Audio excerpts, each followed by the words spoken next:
Hello everybody, it's The Extreme. I haven't really done a wrestling related video in some time, and I figured since it's almost WrestleMania, literally we're in the go home week, and I have sat through, this will be the third WrestleMania now where The Rock is headlining it, basically.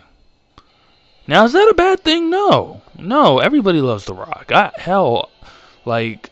love The Rock. I'm not gonna lie. I mean, he is the man. He is what he says he is, the most electrifying man in sports entertainment history.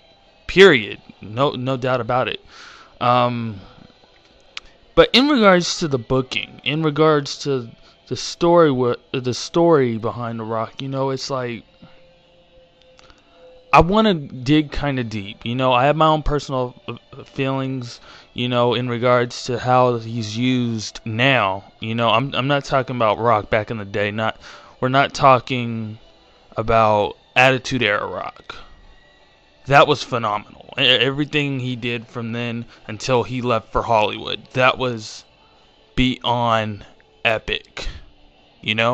So what I want to talk about now is our Rock, the Rock of now,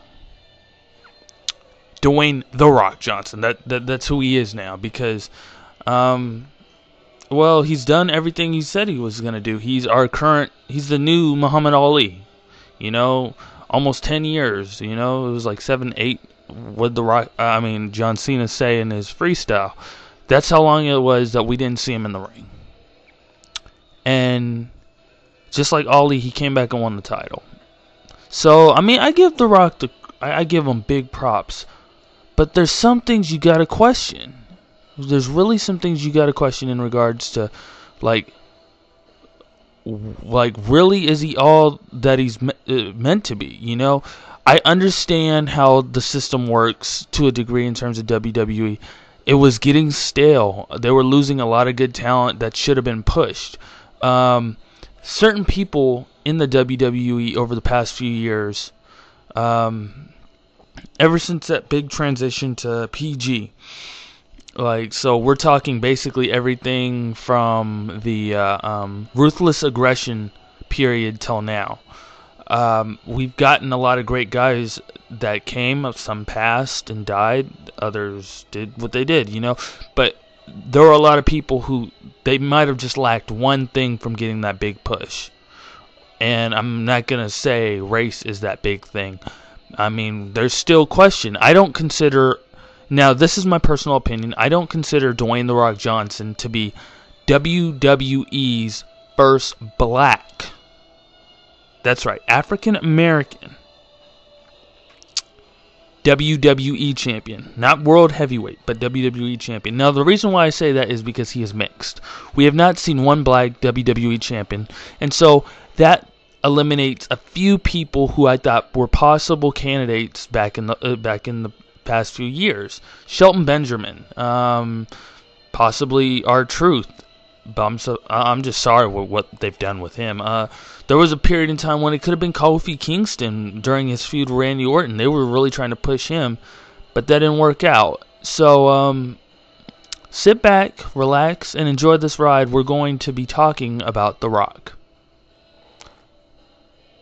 Alright, first thing first, let's go on to, it was during 2011, February 14, 2011, that's when it was announced that The Rock would be the host of WrestleMania 27. Now, that instantly was a big deal, You had him back. Yeah, it was The Rock, And to have The Rock back was like, oh my God, he's finally coming back. And I was happy he was coming back, The thing I didn't like was this. When you have the main event, because this is when things started to really fuck up. The past, let's see, 27, that was the year, give me a minute, That was WrestleMania 27. Yeah, that was the year that Alberto Del Rio won the Royal Rumble and had to headline, like, not main event. He had to open the show. The Royal Rumble winner opened the show, and unfortunately, that's a downside to having The Rock at to be in the WWE right now. It's not fully in effect against new talent. It's just that I don't fully understand it. It's like, why aren't they pushing these new guys? Maybe they just don't have what other people have. Maybe they're just limited because of the fact that there was so many things that, like, you could do during the Attitude Era. There was creativity in terms of how to cut a promo the right way. There is no perfect way, but it's like The Rock had it down in terms of promos, and it's like how to get the crowd really behind you. You know, wrestling isn't what it used to be in terms of the crowd, but still, man. But back to my point at hand. WrestleMania 27, you had The Rock as the guest host. Now, at the time going into that, the WWE champion was The Miz. Now, to this day, he's the only one who's going to constantly remind everybody, unless you're going to watch the DVD again, that, one, he beat John Cena at WrestleMania, and two, he was ever a WWE champion. So, it's like, no one really cared that The Miz was there for one simple reason: The Rock. The focus was more on The Rock and John Cena. But that's because they had their own personal history, you know. Cena was a fanboy of The Rock. Now, does that mean... I don't know. He wanted him back. He wanted this match. The match that happened at WrestleMania 28. Now, I thought what was going to happen, and this would have been a very cool thing, to end up to see The Rock versus John Cena once in a lifetime, the first match for the WWE title. You know, that would have worked. And then from there, then you could have done whatever you were going to do with the CM Punk character to build it up where I don't know, but how things played out from there. You had one whole year of John Cena carrying The Rock. Yes, carrying.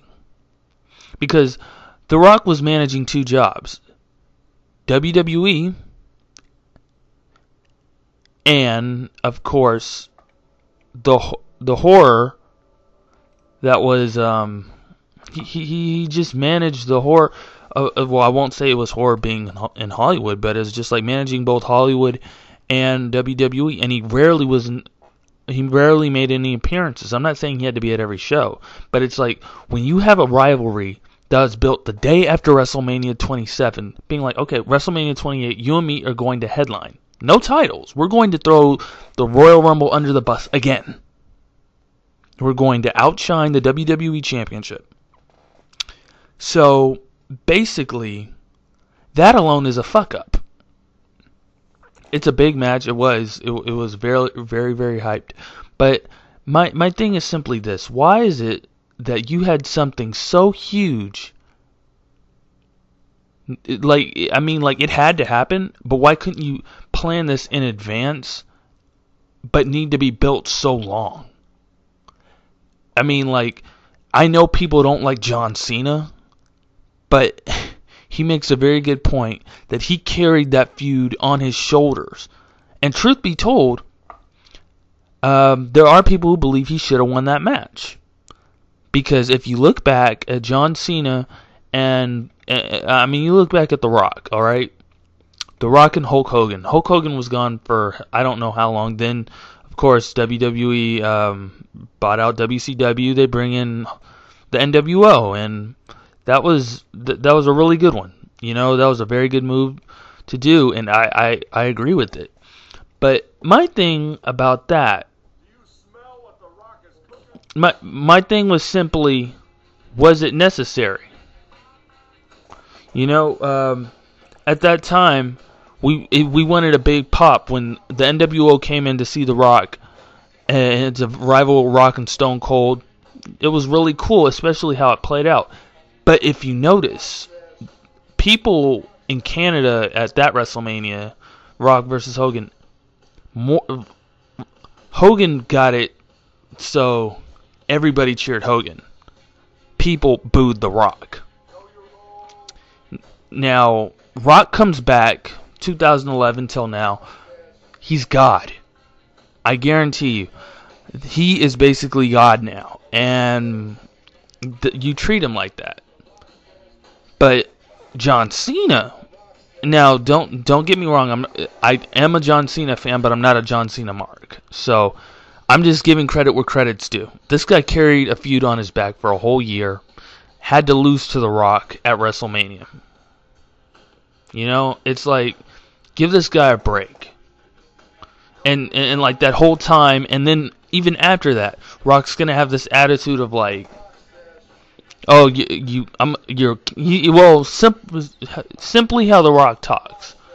He treated John Cena like a piece of shit. I mean, all the interviews leading up to that WrestleMania. Yeah, I'm gonna beat that bitch. You know, it was joking manner, of course, being The Rock, but it makes you think.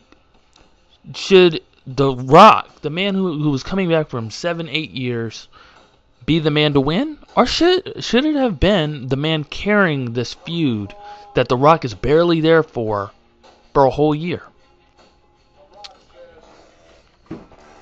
And then it happened again. We're getting the match again. Rock versus Cena, but this time it's how it should have been. Because I remember it was The Rock's birthday special of Raw leading up to WrestleMania 27, and John Cena made the promise that the title was going to be on the line. He was the current WWE champion, and he said, "Hey, I'm going to put it on the line. I'm going to hold this title till then." It didn't happen. Yeah, it just makes me think: how can things be done a certain way? You know?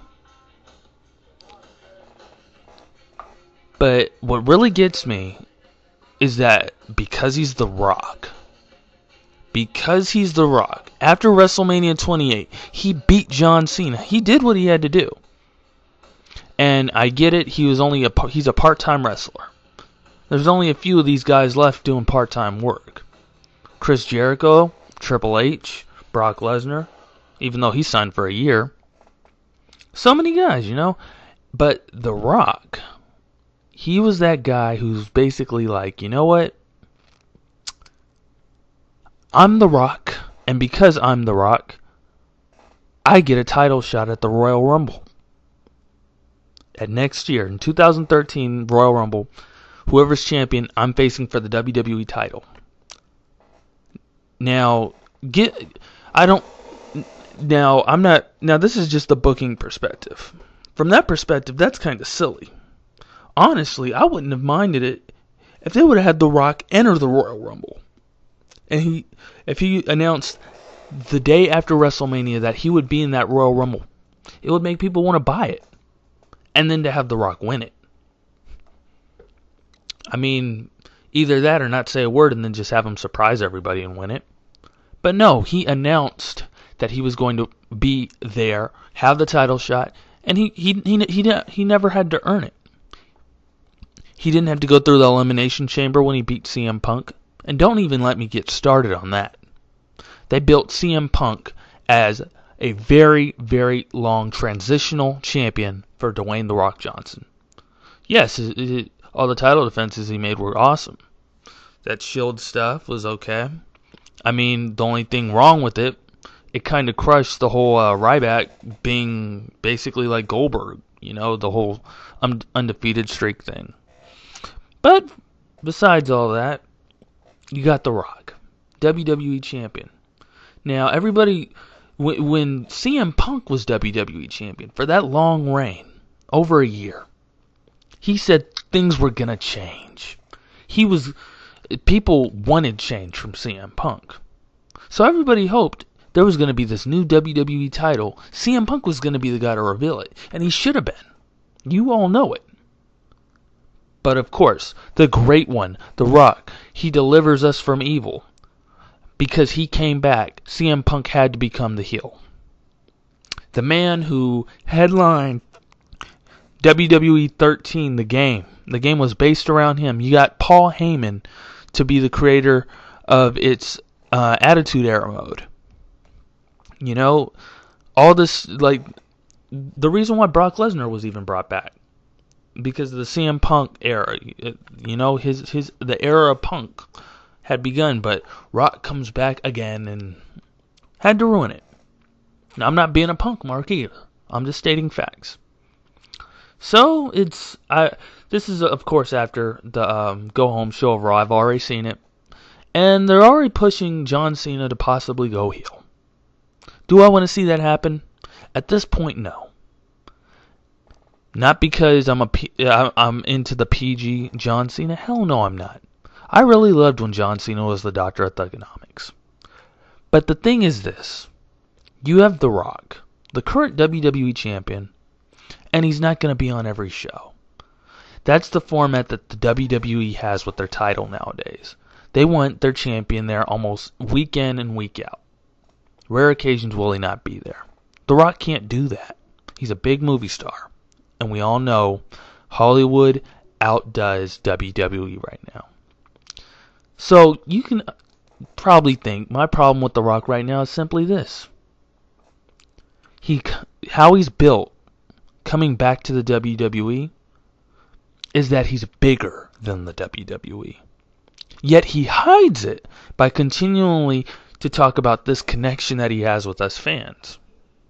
He was known for that, for being the people's champion. You put him in when he did the Rock concert against John Cena's old school rap, during his Thugonomic Day or whatever. What did they do? They had The Rock sing Cleveland Rocks because they're in Cleveland. He could have sang anything. But no, he's got to play the crowd. That's The Rock for you. Good old Rock. So, going into WrestleMania, there have been rumors that John Cena is going to be revealed as the leader of the Shield. Do I want to see that? No. Because John Cena, he doesn't need the Shield. We don't need to see a ripoff of the Aces and Eights storyline. We don't need that. What we do need to see is more younger superstars who are on the roster right now be built up to John Cena's level. Because people like The Rock aren't going to be here forever. Brock Lesnar is only signed for 1 year. Undertaker's almost out. Kane isn't going to be getting a main event push anytime soon. Big Show, I don't know how much longer he can go. But the thing is this. Pretty soon, all these young guys that we say aren't shit, they're all that's going to be left. And then John Cena's going to be that guy who's just holding the company down. It's like what Hogan did before he left for WCW. And then when he did leave for WCW, they didn't really have anybody until he formed the NWO. So, the only thing WWE can do is build up some new guys. And they got to build them up to the level of John Cena. You can't just have one face of the company nowadays. That was the thing about the Attitude Era that rocked. You had The Rock. You had Stone Cold. You had Triple H. You had The Undertaker. You had, well, Kane was more mid-card. You had Chris Jericho to a degree. Then came Big Show. That right there is 6 men. 6 men can hold down the company as the guy. So if one's injured, there's another one to take his place. You know, it's like that's all we need right now. I mean, what do we got? Randy Orton. He's the B-man. That's why he's always been on SmackDown. You got you got CM Punk. He's even admitted he doesn't want to stay very long. So, what else is there to do? What else? I don't know. The only thing I could say is, let's hope it's great.